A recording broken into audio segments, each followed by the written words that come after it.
to get off this plane and have some fun, yawned Mac. Too right, Lauren agreed. 14 hours crammed in with all these spare parts is a long time to sit still.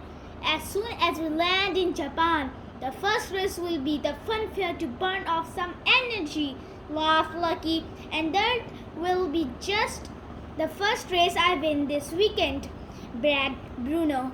At the airport, Bruno barked through the gates, pushing and surprised Fan out of the way. Race you do the dot gems, Mary, raved Bruno as they squealed in opposite directions around the funfair. But Bruno took a corner too fast and knocked into a refreshment stall. He skidded to a halt in a mountain of popcorn. Look, it's a hero, Bruno! Rumbled a little car from the kiddie racer's track. Soon Bruno was surrounded by tiny go-karts. My name's Sumo, said the littlest car of all. I want to be just like you when I grow up, Bruno. I'd do anything to be a real racing car. Who cares? Rumbled Bruno rudely. Then a thought struck him. Hang on, maybe there's something you can help me with. Did you know the proper racing cars all carry a special tracker that the timers use to record our lap times? It's called a transponder. Sumo nodded and Bruno whispered his plan. On the other side of the park, the other cars squeezed for a strongman stall. Franco had rung the bell and was posing for a photograph. But Marco was sulking because he could only get the strength marker halfway up. Maybe you should ask the wishing well in Kyoto for some more power, said Lauren. Yes, said Mac. It's like making a wish when you blow out the candles on your birthday cake. Sometimes they come true. I'm going to wish that I win the race, decided Marco. No, said Franco. You too wish that I win because I am older than you. Ha! Marco raved. We'll see about that. Mary wanted to make some trouble. Franco, give Marco the wrong train times for getting bed, she suggested sweetly. Then he'll be late of qualifying and he wish he can't come too.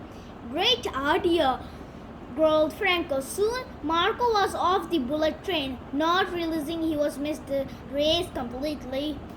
Sumo was excited to be helping his hero that he turned up early on Sunday morning, ready for the race. He was so little that nobody noticed him trundle into Bruno's pits. Bruno was talking to computer. I've tricked that stupid kitty car into doing something naughty for me.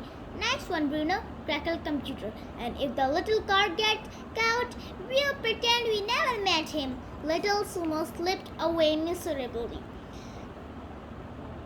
Why are you looking so sad? Lauren asked Sumo as he passed by. Sumo blushed. Oh, nothing. I'm just fed up. Would you like to help us? Mac asked. I'm sure we can find you something to do that will take your mind off your troubles. You can be part of our team. Little Sumo had never been happier. He carried spinners to and fro and talked to Mac and learned about his dreams of becoming a real racing car. If you practice really hard and play by the rules, anything is possible, Mac told him. Sumo decided on a plan of his own. He said goodbye to his new friend and raced down to Bruno's garage. Where have you been? Roared Bruno. You'll be a racing car if you don't do what I tell you. Now get to the finish line. You know what to do. You bet I do, agreed Sumo, and he rushed away.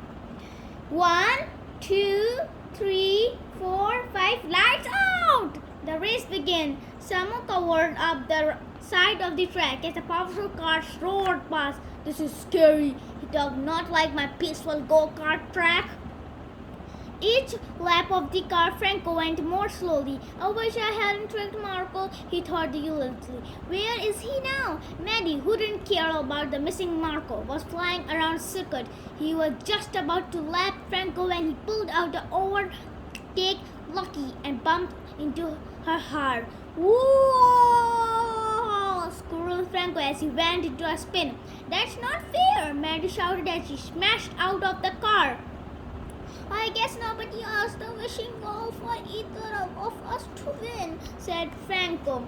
The race carried on faster and faster. Little Summer was crunched down by the track, covering in burnt rubber and dust. He was shaking with fright. On the last lap, Mac was leading the race with Bruno, close behind. As they came around the bend, Bruno shot his transporter over to Sumo. Whoever in the crosses first, Bruno roared. Sure thing, said Sumo as he drove off in the opposite direction. Trickers deserve to finish last, he chuckled.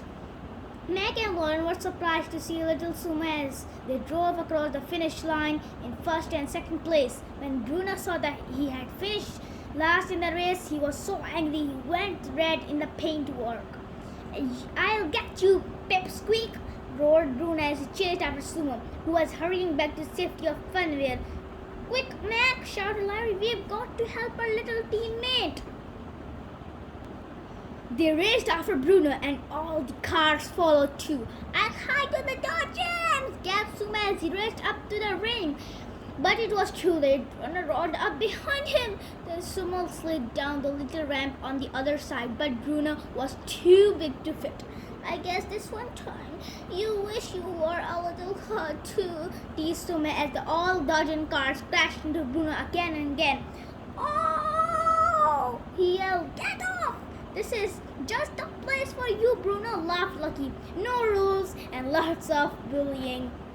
All the cars went to celebrate Mac's victory at the big wheel and they were waiting to the queue. Marco turned. I couldn't decide who to wish for, so I wish the best car should win, said Marco. Your wish came true then, agreed all the other cars as they cheered Mac, the race winner. The best car did win. And staring out Japan from high at the field, Mac and Lauren really feel like they were on top of the world.